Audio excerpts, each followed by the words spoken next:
É correto igrejas venderem produtos e serviços? Hoje vamos tratar de um tema extremamente polêmico e relevante.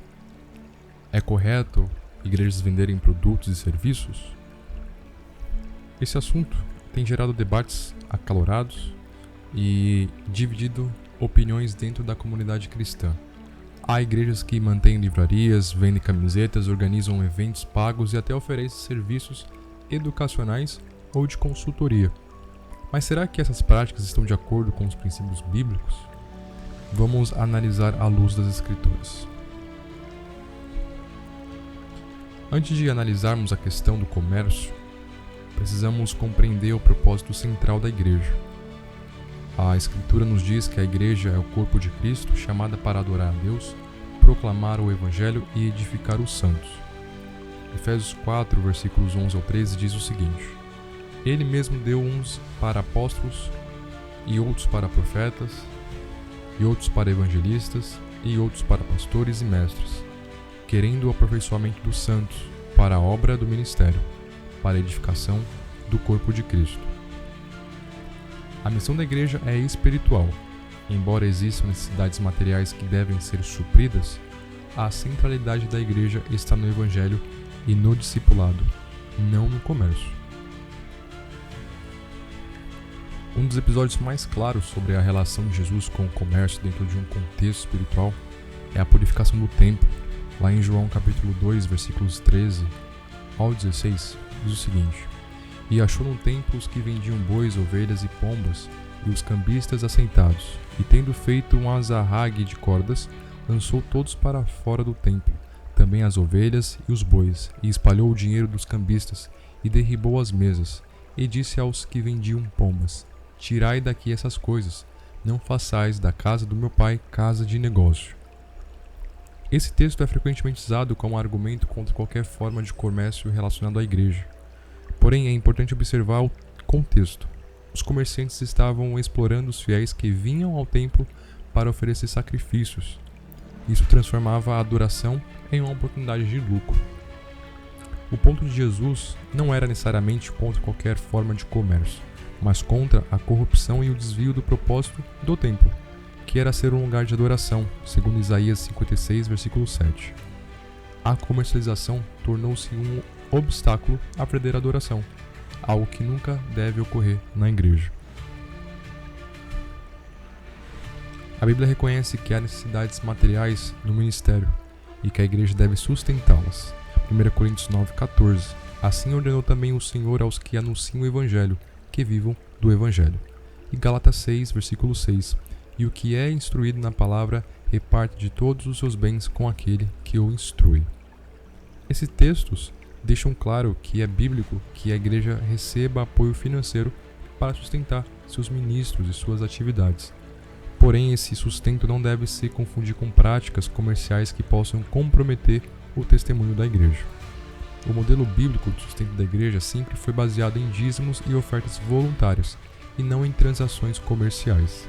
Malaquias 3,10 diz o seguinte: Trazei todos os dízimos à casa do tesouro, para que haja mantimento na minha casa. Há ocasiões em que a venda de produtos ou serviços pelas igrejas pode se tornar problemática. Por exemplo, quando o foco espiritual é substituído pelo material. Se a igreja se torna mais conhecida por seus produtos do que pelo Evangelho, ela perde seu propósito. Mateus capítulo 6, 24 diz o seguinte: Ninguém pode servir a dois senhores, porque ou há de odiar a um e amar ao outro, ou se dedicará a um e desprezará o outro. Não podeis servir a Deus e às riquezas. Segundo, quando há exploração financeira. Se os produtos e serviços vendidos pela igreja se tornam uma forma de exploração dos membros, isso contraria o princípio da justiça e amor ao próximo. Malaquias 3,11. Os seus chefes dão as sentenças por suborno, e os seus sacerdotes ensinam por interesse, e os seus profetas adivinham por dinheiro, e ainda se encostam ao Senhor, dizendo: Não está o Senhor no meio de nós? Nem o mal nos sobrevirá. Terceiro, quando há conflito de testemunho. Se o comércio da igreja compromete seu testemunho perante o mundo, é melhor evitá-lo. 1 Coríntios 10, versículos 31 e 32, vai nos alertar dizendo o seguinte: Portanto, quer comais, quer bebais ou façais qualquer outra coisa, Fazei tudo para a glória de Deus. Não vos torneis motivo de tropeço para judeus, nem para gregos, nem para a igreja de Deus. Há espaço para produtos e serviços na igreja? Bem, nem todas as formas de comércio relacionadas à igreja são necessariamente erradas. Por exemplo, o propósito é edificar. Se a venda de produtos como livros, bíblias ou materiais educacionais tem como objetivo edificar os membros, isso pode ser considerado legítimo.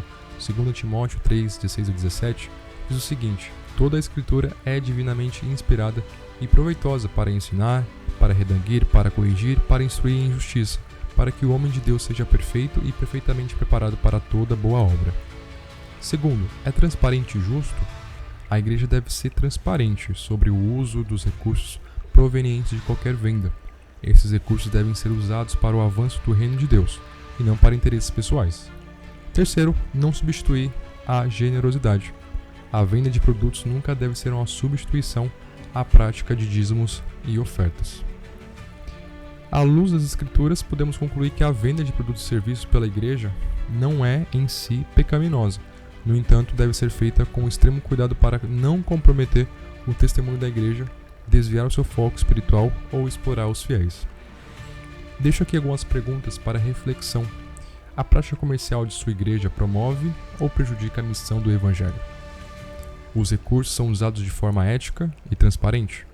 A venda de produtos está substituindo o ensino sobre generosidade bíblica? Que o Senhor nos dê discernimento para manter a pureza e o propósito de sua igreja, para que todas as nossas práticas glorifiquem o seu nome. Se essa reflexão te edificou, não esqueça de curtir, compartilhar e se inscrever no canal.